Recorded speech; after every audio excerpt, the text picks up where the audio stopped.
Here we go, look, today's the day. The Rover is going on there.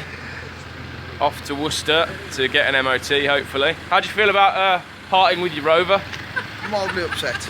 Mildly upset, only mildly. You do, mildly, quite. Yeah. I've got other ones though. You are a Rover fanatic, aren't you? I am. Yeah. All right. Well, it's going to a good home. There's a few of us. It's going to be loved. I'm not sure what we'll do with it yet, but it's definitely going to be loved. He's going to cry now.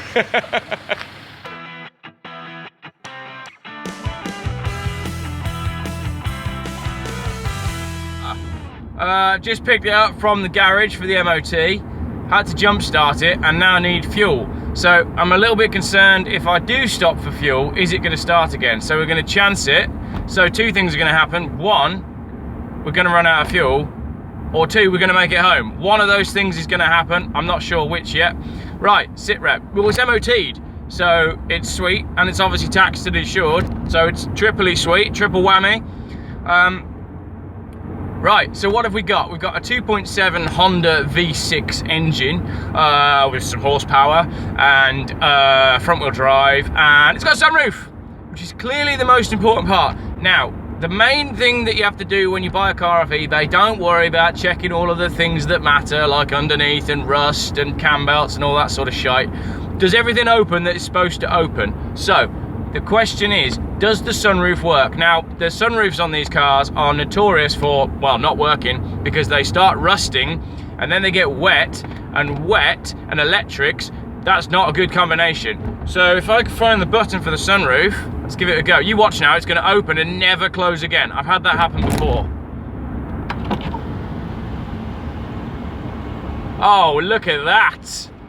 Yes, what a beauty. Now, that is a sign of a car that's been well looked after. Basically, to me, a sunroof is the only thing that matters in a car. That is unless you can have a convertible. So, there we go. That's the main test for the Rover has been completed. Will it close again? I thought it wasn't going to go then, but it did. Yeah, she's a beauty. Right, the fuel light's not on, despite the fact that the needle is very much near the place where it should be for the fuel light to engage. I've got a PGFM warning light, which Rover people will tell you is something to do with a relay, and that's the reason this car won't restart when it's warm, which is another reason I don't want to stop for fuel, because not only is the battery on the way out, it doesn't like warm starting, it only likes cold morning, so it's basically the opposite of me. We've also got an S4 light flashing. Now, I'm pretty confident that that doesn't mean that this is a fast Audi in disguise. Pretty sure that means it needs a very major service. Other than that, as per the MOT sheet, everything works. Apart from there's nowhere to clip my phone. Let's play Will It Start? Yes! Absolute result. Very nice looking motor. It's pretty clean and tidy. There's rust around some of the sills and there's rust on a few of the arches, but it's MOT'd, so we've got a running and driving car. Now, these cars are pretty rare. They're getting hard to find in any condition. There's a few rotters around. There's a couple that pop through at auction, but they don't come up very often. They especially don't come up in this colour. So we do essentially have a pretty rare car. Apologies for the wind. Right, so we've got a little bit of rust on this front arch here, which runs all the way down the sill, and then there's a little bit of rust on the front, that leading edge of the door, and then the back edge of the sill as well, and then that wheel arch. So this is basically consummate with the age of the car, but essentially it's very straight. It's not bad, you know, there's no damage, there's no panels missing, there's no chrome missing inside or out, which is great. And that's really what you want to find when you're looking for a car. You don't want to be scouring the internet trying to find bits and bobs of chrome that just, you know, aren't around. Mechanically, it is pretty good. There's very little service history with this car, i.e. none, but it does come with the book pack. And I've gone through all of this with the guy that's buying the car. What I love about buying something that's a little bit unusual, when there's not many out there, is there's nothing to compare it to. So although you could say, oh, you know, it hasn't got this, it hasn't got that, there's only 2 for sale in the country. Do you want one or not? And that's a really good position to be in. So again, a little bit of rust on those rear arches as well. So it's had a little bit of welding for the MOT, which I'll show you in a sec. So there we go. That front passenger side arch is really not as bad as the other side. So overall, like I said, a straight car, fairly honest. It's a 3-owner car from new. So it's not like it's been passed around and passed around and passed around. Really, this car is now ready for someone to, you know, take it under their wing and really do the work and get it to where it needs to be, because it's all there. So the only bit that caused a problem for the MOT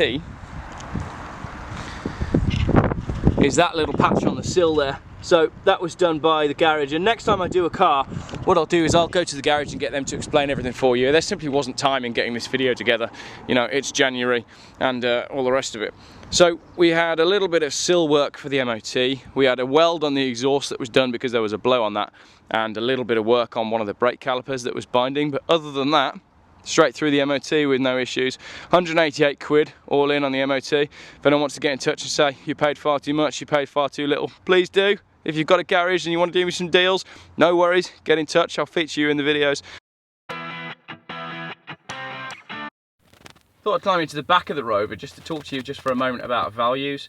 So when it was new in 1989, this car had a list price of £18,000 plus £215 for the metallic paint. So a total of £18,815. In today's money, that equates to around about £49,600. So this is a £50,000 car. Put that into a bit of context, in the same year, 1989, the Mini City would have been £4,675, giving that an equivalent value of about 12 grand. But just to go one step further, the Mercedes SL, so R107 generation, would have been £32,750, giving that an equivalent value of £86,000 in today's money. So essentially, you could have two of these for one Mercedes 300 SL. Now this is a luxurious car in its own right, 2.7 litre V6 engine. So that just goes to show how expensive those Mercedes SLs were back in the day. So this was 3 times the price almost of the Mini, and the SL was twice the price of this.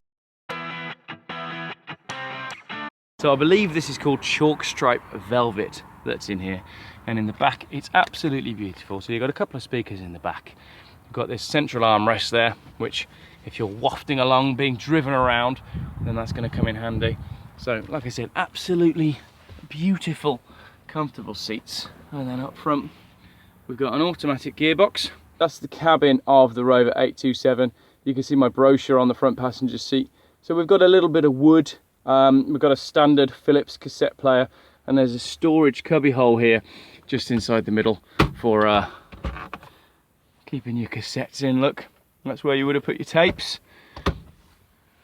Very light steering on this car. Steering wheel,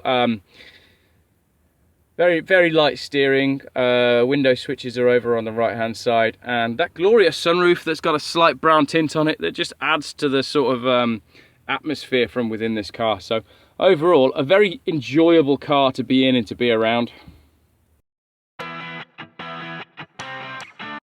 And I apologise if I miss out loads of details. I'm not a mechanic. I don't really know much about engines. I'm in marketing, I do writing, I do blogging for people, and I just really like old cars.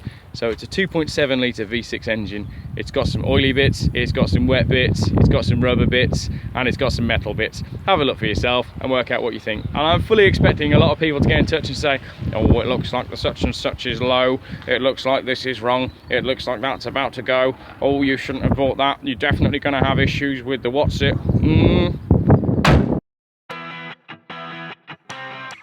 There we have it, Geoff buys cars, car number 2 in the bag. We've made a little bit of profit, we've had a little bit of fun, and it really is a lovely old girl. Thanks for watching.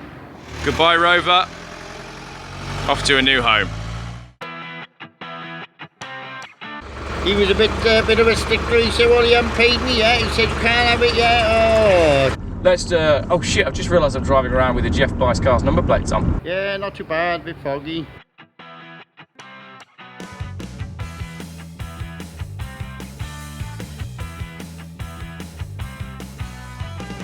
Geoff buys cars. YouTube's most boring car channel.